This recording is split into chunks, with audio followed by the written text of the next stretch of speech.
Hello future doctors, कैसे आप लोग बेटा।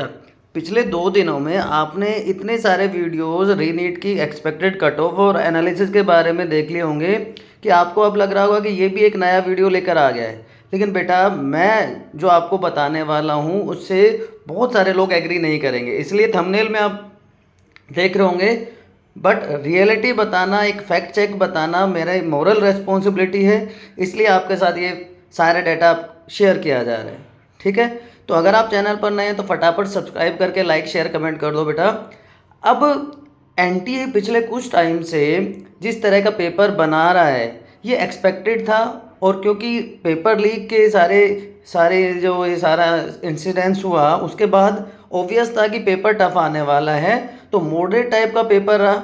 तो एनालिसिस की अगर हम बात करें तो ये कोई बहुत बड़ा वंडर नहीं था कि पेपर इस तरह का आ गया।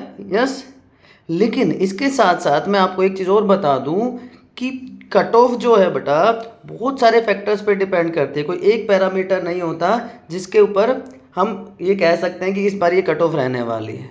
अगर इस बार के पेपर का एनालिसिस देखें तो फिज़िक्स थोड़ी सी टफ आई, केमिस्ट्री में फिजिकल केमिस्ट्री वाला पोर्शन मॉडरेट रहा। बट ओवरऑल अगर पेपर की बात करें तो 2025 के आसपास का ही पेपर रहा है। राइट, उसमें आप +- 10 कर सकते हैं क्योंकि नंबर ऑफ जो कैंडिडेट्स हैं, नंबर ऑफ स्टूडेंट्स अपीयर्ड हैं, वो भी ऑलमोस्ट सेम रहा है। तो individual subject wise physics chemistry bio की बात करेंगे, कितने मार्क्स और कितने क्वेश्चंस ऑन एन एवरेज बच्चों ने सोल्व किए हैं या अटेम्प्ट किए हैं। अब अगर बात करें कि कितने स्टूडेंट्स अपीयर हुए हैं इस बार री नीट 2026 में, क्योंकि एक बहुत इंपॉर्टेंट पैरामीटर हो जाता है जो डिटरमिन करने में हेल्प करता है कट ऑफ को। तो जो टोटल रजिस्टर्ड कैंडिडेट्स थे वो अप्रोक्सीमेटली 23 लाख के आसपास थे, लेकिन जिसमें से 20 लाख स्टूडेंट्स रीअपियर हुए हैं। कई बार डबल पेमेंट हो जाती है, कुछ लोग पेपर नहीं देने जाते हैं। तो सिमिलर टू 2025 ये नंबर रहा है। तो सबसे पहला पैरामीटर, सबसे क्रूशियल पैरामीटर ये है बच्चों कि नंबर ऑफ कैंडिडेट्स बहुत ज़्यादा इंक्रीज नहीं हुआ है। ऑलमोस्ट नंबर ऑफ स्टूडेंट्स अगर आप कंपेरेटिवली देखें 2022 से लेके 26 तक, तो ग्रेजुअल इंक्रीज था अप टू 25-26 में ऑलमोस्ट सेम रहा। ये ऑफिशियल डाटा अभी 2026 री नीट का रिलीज नहीं हुआ है, बट ये नंबर ऑफ स्टूडेंट्स अपीयर्ड का डाटा है बच्चों, जिन्होंने रजिस्टर्ड का डाटा है, जिन्होंने रजिस्टर किया। और उसमें से मैं आपको बता चुका हूँ नियरली 20 लाख स्टूडेंट्स ने अपीयर किया है, एग्जाम दिया है री नीट 2026 का। Is it clear? तो पहला पैरामीटर आपके लिए क्लियर हो गया। अब उसके बाद सेकंड पैरामीटर आता है कितने सीट्स अवेलेबल हैं। तो लास्ट ईयर जो लास्ट राउंड में जो सीट्स ऐड होने के बाद थी 1.29 लाख के आसपास थी, और टोटल इंडिया में 819 मेडिकल कॉलेजेस हैं, जिसमें से 400 प्लस गवर्नमेंट मेडिकल कॉलेज हैं और 350 प्लस प्राइवेट मेडिकल कॉलेजेस हैं। बट एग्जैक्ट नंबर प्रिडिक्ट करना थोड़ा सा मुश्किल होता है क्योंकि हर साल कुछ नए गवर्नमेंट कॉलेजेस खुलते हैं, कुछ कॉलेजेस में सीट्स बढ़ जाती है। तो इसलिए जब काउंसलिंग चल रही होती है तो राउंड 2, राउंड 3, राउंड 4 तक आते आते बच्चों के रैंक्स, लो रैंक्स पे भी गवर्नमेंट मेडिकल कॉलेज मिल जाता है क्योंकि सीट्स बढ़ जाती हैं।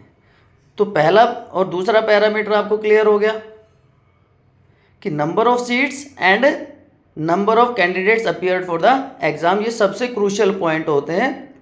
अब अगर पिछले कुछ साल्स का ट्रेंड देखें तो आपको क्लियर हो जाएगा कि इंडिया में कितने मेडिकल कॉलेज थे, कितने एम्स। हाँ, इसमें एक और इम्पोर्टेंट पैरामीटर आप जोड़ सकते हैं कि यहाँ पे एम्स को भी इंक्लूड किया गया है। तो 420 प्लस गवर्नमेंट मेडिकल कॉलेज जिनको हम जीएमसी कहते हैं, 380 plus private medical colleges, 20 plus AIIMS आए हैं।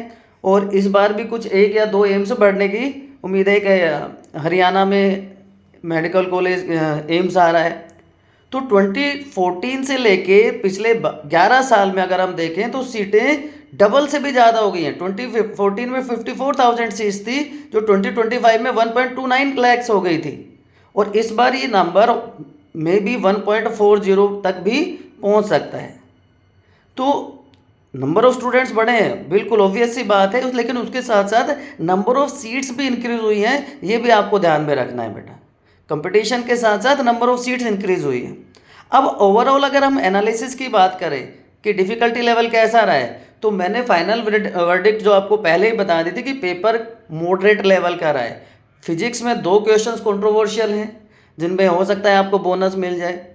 इसी तरह से अगर हम बात करें फिजिक्स के 2 क्वेश्चन के बाद बायोलॉजी में भी एक क्वेश्चन जो लूप ऑफ हेनले वाला है, उसमें एक स्टेटमेंट बिल्कुल उसका कोई लेना देना नहीं है, लेकिन जो ऑप्शंस हैं उसके हिसाब से एक आंसर सही बैठता है, बट वो भी 50-50 का केस है, उसको हो सकता है कंसिडर कर लिया जाए, हो सकता है बोनस कर दिया जाए।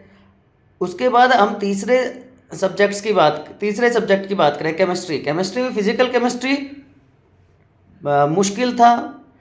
टीचर्स तो एक्सपर्ट्स तो ये तक कह रहे हैं कि लास्ट 20 ईयर्स का सबसे डिफ़िकल्ट पेपर फिजिकल केमिस्ट्री का इस बार आया है। तो ये ओवरऑल डिफ़िकल्टी लेवल की बात हो गई, इंडिविजुअल सब्जेक्ट्स की बात हो गई कि फिजिक्स, उसके बाद केमिस्ट्री और उसके बाद बायोलॉजी सबसे इजी रही।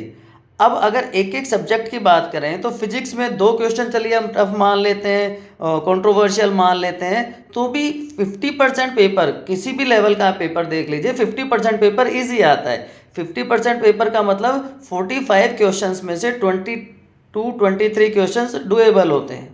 उसके बाद सेकेंड क्वेश्चन आ जाता है, नेक्स्ट 20% पेपर मॉडरेट टाइप का होता है। तो 70% पेपर आप ये कह सकते हैं कि बच्चा अगर उसने सीरियस अटेम्प्ट किया है तो कर सकता है, right.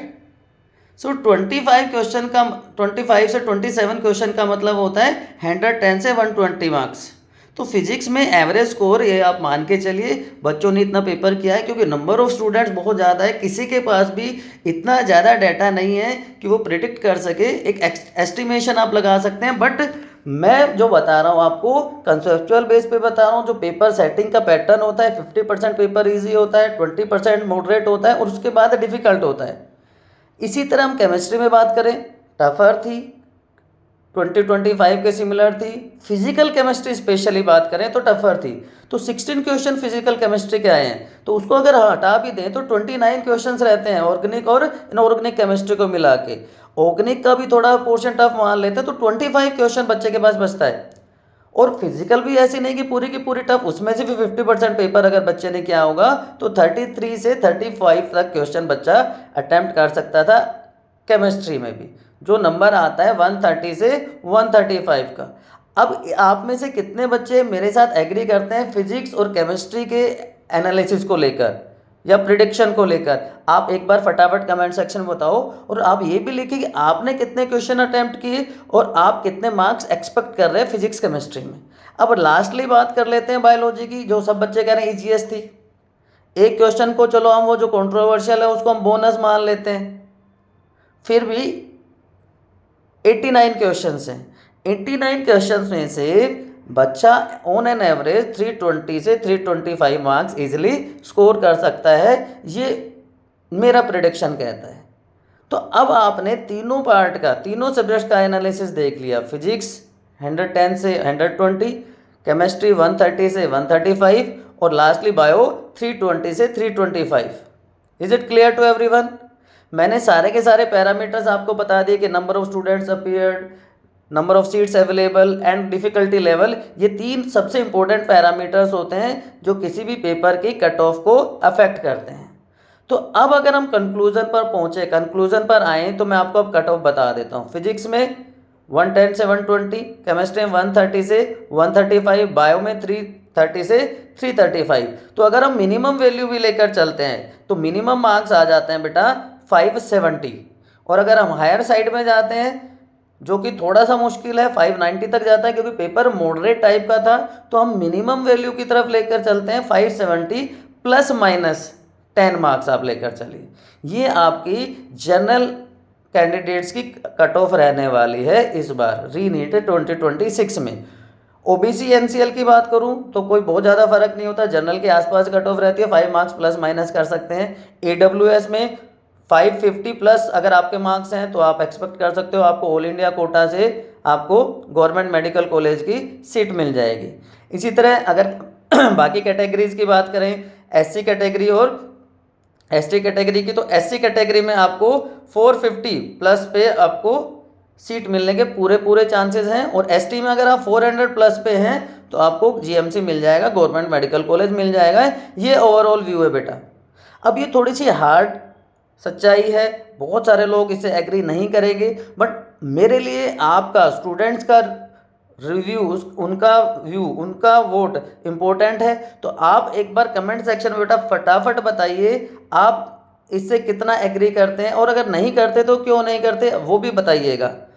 Individual subject wise marks आपके कितने आ रहे हैं और टोटल मार्क आप कितना एक्सपेक्ट कर रहे हैं वो भी कमेंट सेक्शन में लिखना ना भूलें। State wise cut off video आपके पास जल्दी आ जाएगा। So be in touch. Good luck, see you soon बच्चों।